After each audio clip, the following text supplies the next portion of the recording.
Good morning everyone. I hope all of you are doing well. आज का जो video है वो फोकस करेगा कि किस तरह से हम कनाडा स्टडी वीज़ा अप्लाई करने के लिए राइट कोर्स चॉइस पे फोकस करें।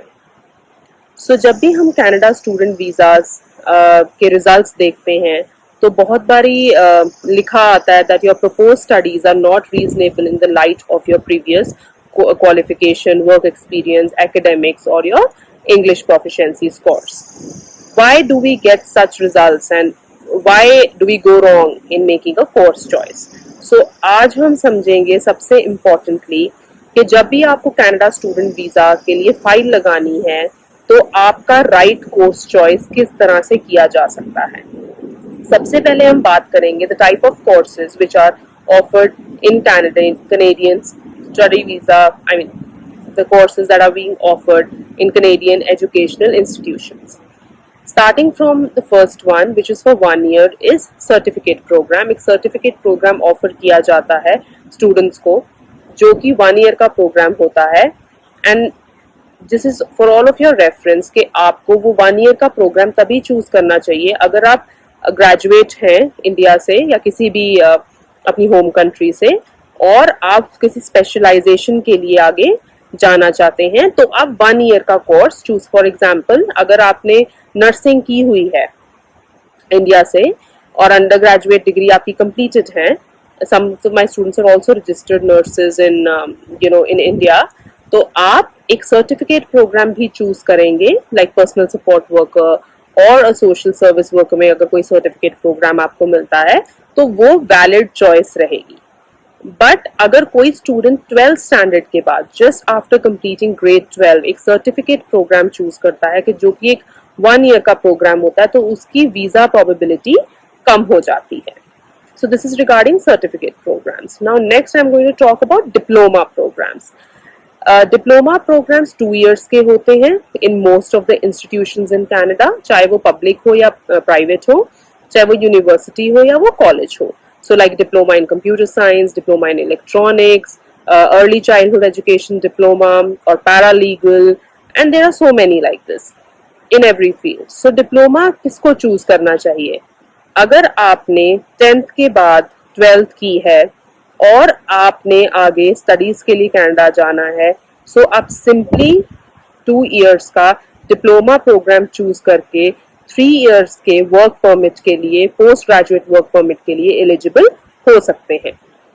अनदर सेट ऑफ स्टूडेंट्स जो डिप्लोमा प्रोग्राम चूज कर सकते हैं वो स्टूडेंट्स हैं जिन्होंने 10th की है, 10th के बाद उन्होंने डायरेक्टली 3 years का डिप्लोमा किया है इंडिया में। ये वाले स्टूडेंट्स भी 2 years का डिप्लोमा प्रोग्राम कनाडा में चूज कर सकते हैं। अब जिन स्टूडेंट्स ने 10th भी करी है, 12th भी करी है और अंडर ग्रेजुएशन भी कर ली है, now these are third set of students. 10th भी कंप्लीटेड है, 12th भी कंप्लीटेड है और अंडर ग्रेजुएशन भी कंप्लीटेड है। On the other hand there are another set of students जिनके 10th के बाद डिप्लोमा किया है और अंडर ग्रेजुएशन में लेटरल एंट्री ली है। Some of these categories of students भी एलिजिबल होंगे डिप्लोमा में एंट्री लेने के लिए। देखिए, डिप्लोमा एक अंडर ग्रेजुएट प्रोग्राम है कनाडा में, वो एक पोस्ट ग्रेजुएट प्रोग्राम नहीं है।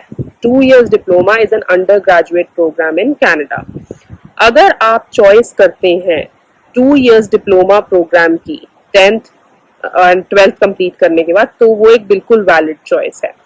अगर आप 10th के बाद डिप्लोमा कर चुके हैं इंडिया में और आप फिर से डिप्लोमा ही चूज करते हैं कनाडा में भी, वो भी एक वैलिड चॉइस है। अगर आप 10th plus 12th plus under graduate degree complete कर चुके हैं इंडिया में, उसके बाद अगर आप डिप्लोमा चूज करते हैं तो आपकी स्टेटमेंट ऑफ पर्पस बहुत ही स्ट्रॉन्ग और वैलिड होनी चाहिए कि क्यों आप एक डिप्लोमा कोर्स चूज कर रहे हैं अपनी अंडर ग्रेजुएशन इंडिया में कंप्लीट करने के बाद। So for example, if you are a student जिन्होंने बीटेक की है, बैचलर ऑफ टेक्नोलॉजी से इन इलेक्ट्रॉनिक्स, और आगे आप प्रोग्राम चूज करते हैं electromechanical, now is this a valid choice or not a valid choice? So to decide whether you can do diploma after undergraduate degree, सबसे पहले आप अपने undergraduate course के scores check करेंगे in India. If it is below 60% or if it's like 55%, और आपका IELTS का score overall 6 और एक में 5.5 है, और आपका एम है कि आपको इलेक्ट्रॉनिक्स में ही कोई ब्रांच में स्पेशलाइज करना है, लाइक ऑटोमेशन एंड रोबोटिक्स, या आप इलेक्ट्रोमैकेनिकल जिसमें मैकेट्रॉनिक्स होगा, अगर आप ऐसा कोई चॉइस करना चाहते हैं तो अंडर ग्रेजुएट डिग्री के बाद डिप्लोमा भी एक वैलिड चॉइस माना जाता है। अब मैनी स्टूडेंट्स या मैनी कंसल्टेंट्स बोलते हैं कि अंडर ग्रेजुएट डिग्री कर ली है इंडिया में तो डिप्लोमा क्यों करें जब सब्जेक्ट सेम होंगे। वी डू अंडरस्टैंड कि काफी सब्जेक्ट्स आपकी सिमिलैरिटी दिखेगी आपको आपके चोजन डिप्लोमा प्रोग्राम और अंडर ग्रेजुएट डिग्री जो आपने इंडिया से कंप्लीट करी है, बट यही एक मेन रीजन है कि जो कोर्सेज आपके अंडर ग्रेजुएट डिग्री में रिफ्लेक्ट करेंगे, अगर वो उनमें से कुछ कोर्सेज आपके डिप्लोमा में भी रिफ्लेक्ट करेंगे तो एक कोर्स रेलेवेंसी मानी जाएगी। बट अगर आपने इंडिया में एविएशन या एरोस्पेस का कोर्स किया है अंडर ग्रेजुएट में, और आप कहते हैं कि मैं तो बिजनेस डिप्लोमा चूज करना चाहता हूं, तो उसमें आप रेलेवेंसी दिखाना आपके लिए बहुत मुश्किल हो जाएगा। Now here I am not talking about students जिनका कोई वर्क एक्सपीरियंस है, उसकी बात हम बाद में करेंगे। पहले हम सिर्फ बात करेंगे फॉर स्टूडेंट्स जिन्होंने अंडर ग्रेजुएट डिग्री इंडिया में कंप्लीट कर लिया और फिर भी वो डिप्लोमा प्रोग्राम चूज कर रहे हैं कनाडा में, या उनके कंसल्टेंट ने उनको डिप्लोमा प्रोग्राम रेकमेंड किया है। सो प्लीज नोट कि इसमें कुछ भी गलत नहीं है, बिकॉज डिप्लोमा प्रोग्राम आप चूज कर रहे हैं तो वो किसी पर्टिकुलर स्पेशलाइजेशन को करने के लिए कर रहे हैं। फॉर एग्जाम्पल, आप एक सॉफ्टवेयर इंजीनियर हैं इन इंडिया, आपके पास फ्रेशर आप सॉफ्टवेयर इंजीनियर है, पर आपको नेटवर्किंग की नॉलेज नहीं है, आपको अपनी नेटवर्किंग स्ट्रॉन्ग करनी है, कंप्यूटर नेटवर्किंग, तो आप एक कंप्यूटर नेटवर्किंग डिप्लोमा भी चूज कर सकते हैं, या आप internet and web applications diploma भी चूज कर सकते हैं, या आप कोई आईटी का डिप्लोमा चूज कर सकते हैं, बिकॉज उसकी के रेलेवेंस में पढ़ाई या सब्जेक्ट्स आपके इंडिया के अंडर ग्रेजुएट डिग्री में थोड़े कम थे। So choosing a diploma after undergraduate degree depends upon कि आपके अंडर ग्रेजुएट डिग्री में इंडिया में कितने सब्जेक्ट्स मैच करते हैं आपके चोजन डिप्लोमा से, आपके इंडिया की अंडर ग्रेजुएट डिग्री में परसेंटेज कैसी है। अगर आपकी परसेंटेज 55-60 है, इट मीन्स आपको थोड़ी और मेहनत चाहिए उस सब्जेक्ट की अंडरस्टैंडिंग में, तो आप कनाडा में भी उसी सब्जेक्ट का lower level like diploma choose कर सकते हैं। लेकिन अगर आपकी परसेंटेज 80-85% है अंडर ग्रेजुएशन में, और आप चूज भी एक डिप्लोमा प्रोग्राम कर लेते हैं with similar subjects like similar content and similar curriculum, तो आपके वीजा रिफ्यूजल के चांसेस बढ़ सकते हैं। तो जब भी आप डिप्लोमा प्रोग्राम चूज करें अंडर ग्रेजुएट डिग्री के बाद, तो आप बहुत ही कॉन्शियस डिसीजन लीजिए, आप सब्जेक्ट स्टडी करिए कि डिप्लोमा करने से जो आप डिप्लोमा कनाडा में चूज कर रहे हैं उसका आपको क्या बेनिफिट होगा। So my recommendation is, if you have done, again I'm giving this example, if you have done computer science engineering for example and you have focused more on say software related programs, or you focused more on something which is not related to networking or not related to internet and web applications, तो आप वो programme का diploma choose कर सकते हैं। So this is regarding कौन बच्चे diploma choose कर सकते हैं अगर उन्होंने इंडिया में अंडर ग्रेजुएशन की है। बट अगर आपने इंडिया में अंडर ग्रेजुएशन कंप्लीट करने के बाद you have done some work also, अब जैसे मैंने इंडिया में बैचलर्स इन इलेक्ट्रॉनिक्स कर ली, I am talking more about non medical stream right now, bachelors in electronics कर ली, और उसके बाद I am saying that I want to do diploma again in electronics field, that will not be a valid choice. In that case, या तो आपको post graduate diploma choose करना चाहिए इलेक्ट्रॉनिक्स में या मैकाट्रॉनिक्स में या ऑटोमेशन में, बिकॉज आपके अंडर ग्रेजुएशन में बहुत अच्छे मार्क्स हैं, आपके आईएलटीएस के भी बहुत अच्छे मार्क्स हैं, और आपके पास कुछ ऐसा वर्क एक्सपीरियंस है जो कि इलेक्ट्रॉनिक्स फील्ड में ही है। So there is no reason why you should choose a diploma after having such wide work experience in electronics field and education also in electronics field. अब next हम बात करेंगे कि अगर स्टूडेंट ऐसे हैं कि जिनको इलेक्ट्रॉनिक्स में उन्होंने अपनी स्टडी की अंडर ग्रेजुएट, बट बाद में उन्होंने आईटी में कंप्यूटर साइंस में आईटी में अपना वर्क एक्सपीरियंस किया. Now that's a slight variation in the profile, though it's not a total variation but a slight variation. अब ये स्टूडेंट्स आइडियली आईटी में ही अपनी स्टडी कंप्लीट करनी चाहिए. ये डिप्लोमा भी चूज कर सकते हैं अंडर ग्रेजुएशन प्लस एक्सपीरियंस के बाद, लेकिन आइडियली इनको अपना बिल्कुल प्रीवियस जो वर्क एक्सपीरियंस इनका आईटी फील्ड में है उसी से रिलेटेड कोर्स उठाना चाहिए. ये स्टूडेंट्स डिप्लोमा भी उठा सकते हैं और पोस्ट ग्रेजुएट डिप्लोमा भी ले सकते हैं. So these are different set of examples how students can choose diploma and why diploma will become a valid choice even after undergraduation in certain cases only.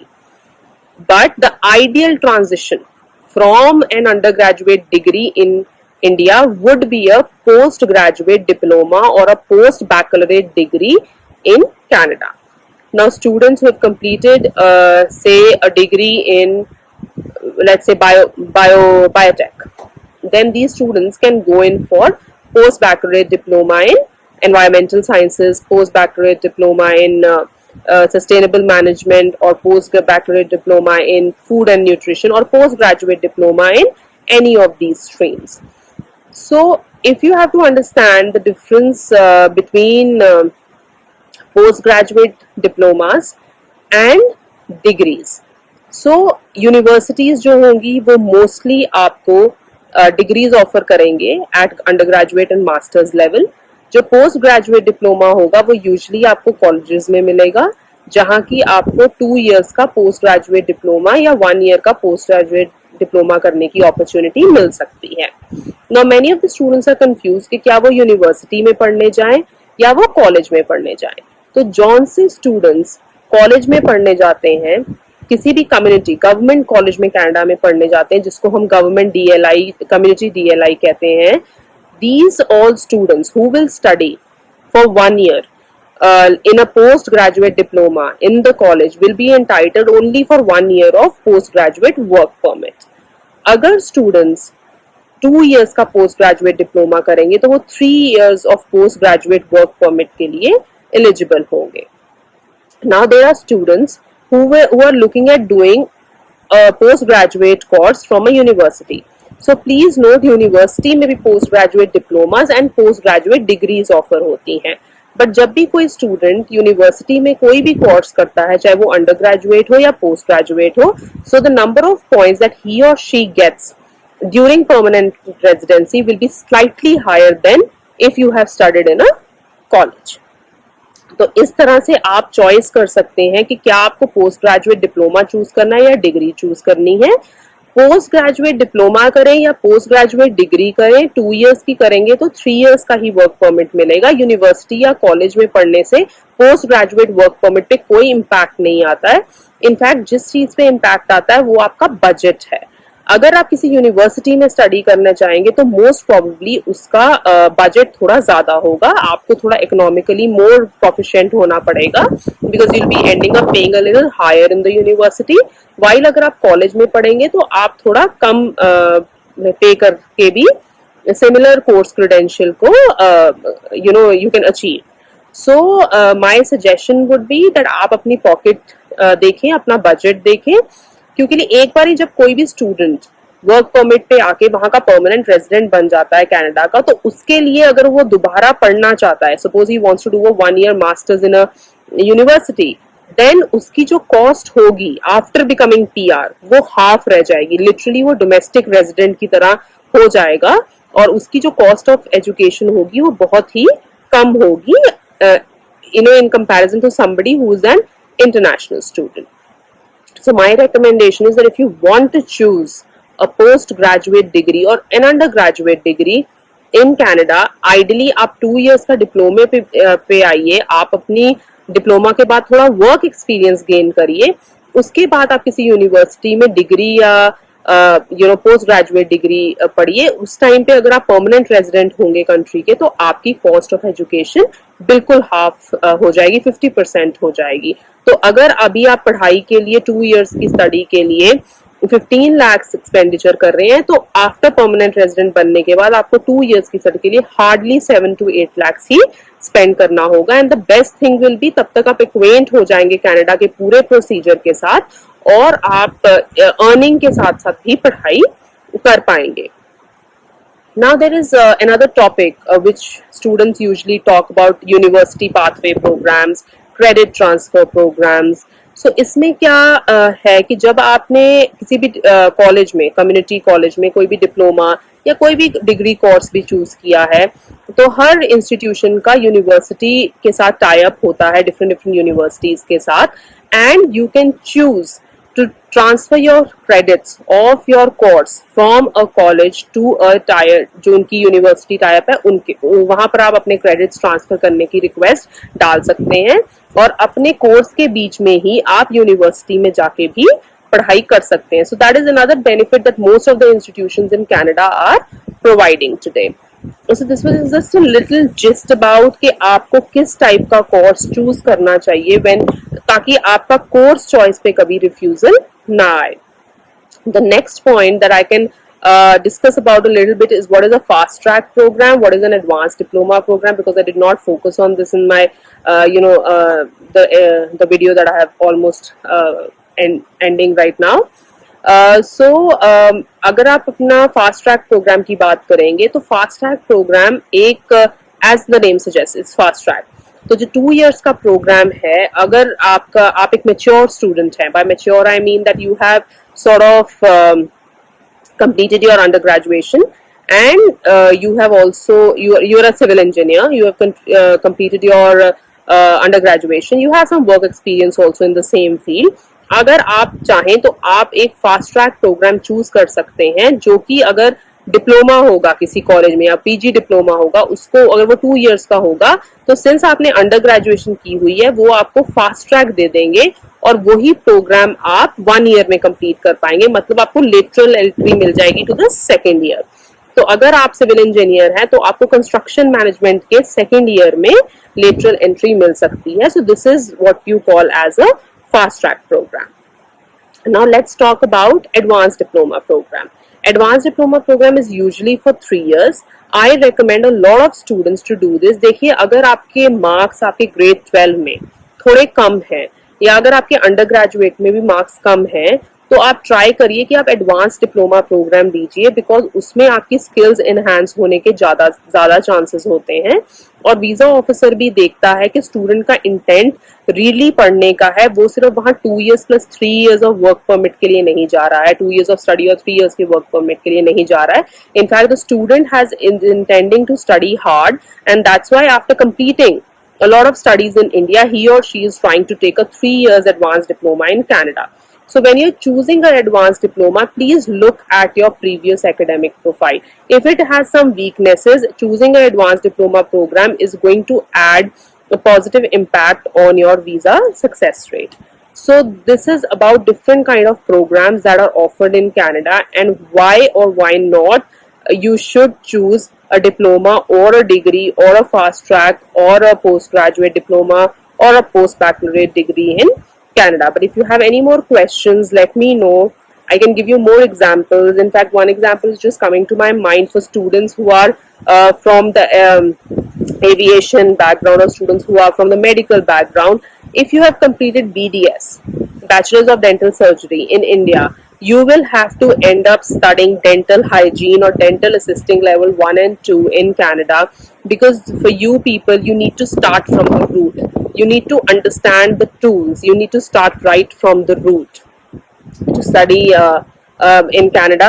Medical के लिए थोड़ा आपको ज़्यादा मेहनत करनी पड़ती है. Dental hygiene, dental assisting जैसे programs BDS के students choose कर सकते हैं. In fact, जो students social service worker choose करते हैं वो स्टूडेंट्स होते हैं जिन्होंने ऑलरेडी नर्सिंग कंप्लीट कर ली होती है इंडिया में.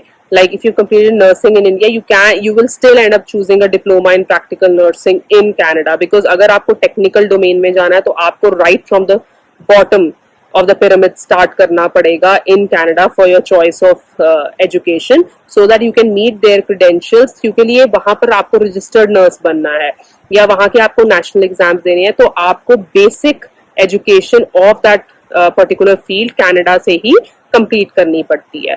So let's talk about students from the aerospace engineering domain. These students mostly have to choose a course like aviation technician.